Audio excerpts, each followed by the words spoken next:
Berlin, largest city in Germany, known for its cultural diversity, exciting nightlife, and historical sites. The history of Berlin is closely connected with the history of Germany. Since the Middle Ages, Berlin has been an important trading city, and over the centuries it has developed into a major European metropolis. Nowadays, Berlin's position as the capital of Germany is unchallenged. But it was not always so, because there were times when other cities competed for this position. Today, it's all about Berlin, from its founding to today.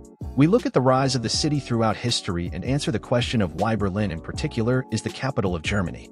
The first documented mention of the city dates back to 1237, when Berlin was mentioned in a deed of gift from the Imperial Chancellor Otto III.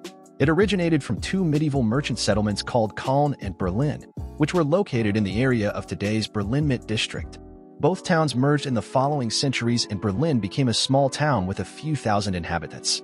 Then, in the 14th and 15th centuries, the city grew more and more rapidly, mainly due to immigration from the surrounding areas. Berlin became an important trade and cultural center during this time. In the 16th century, the Reformation took place, which led to constant disputes between Protestants and Catholics, which, however, were ultimately decided in favor of the Protestants. In the 17th century, Berlin then became the residence city of the Brandenburg Elector and thus also the capital of the Electorate of Brandenburg. However, the foundation stone for Berlin as the capital of Germany was laid in 1701. In this year, Berlin became by the coronation of Frederick I to the king in Prussia, then namely capital of Prussia. When Germany was united after the Franco-Prussian War in 1871, Prussia as the most powerful state also specified the capital, and Berlin became the capital of the German Empire. Thus, the first election of the Reich Chancellor in the unified Germany took place in Berlin, underlining Berlin's claim as the capital. Since the balance of power was not yet clearly established, it was extremely important for Prussia to show that Berlin would be the capital of the empire, as it turned out to be.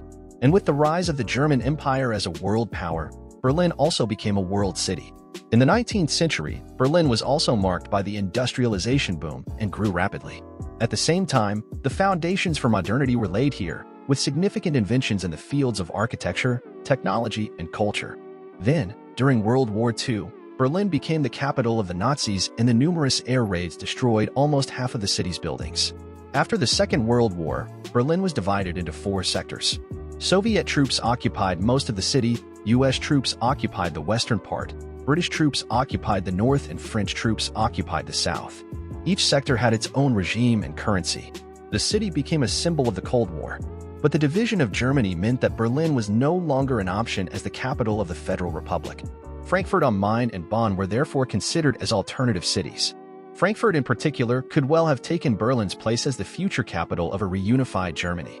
The mayor of Berlin at the time, Ernst Reuter, said, "If Frankfurt becomes the capital, Berlin will never be again." So it finally came to a decision whether Frankfurt would become the new capital of the Federal Republic and thus possibly replace Berlin forever, or whether Bonn would be chosen as the provisional capital. The mayor of Frankfurt was so confident of victory that he had already established a government quarter and had a plenary hall built for the parliament. The vote was very close, but in the end the members of the Parliamentary Council decided in favor of Bonn by 33 votes to 29. Thus, the small Bonn was finally chosen not to replace Berlin, but rather as a placeholder for Berlin, which was to be used again as the capital in the event of reunification. At that time, one could not even guess that it would actually take many more years until the capital could be moved back to Berlin. Completion of the German unification on October 3, 1990, the federal capital of the Federal Republic of Germany.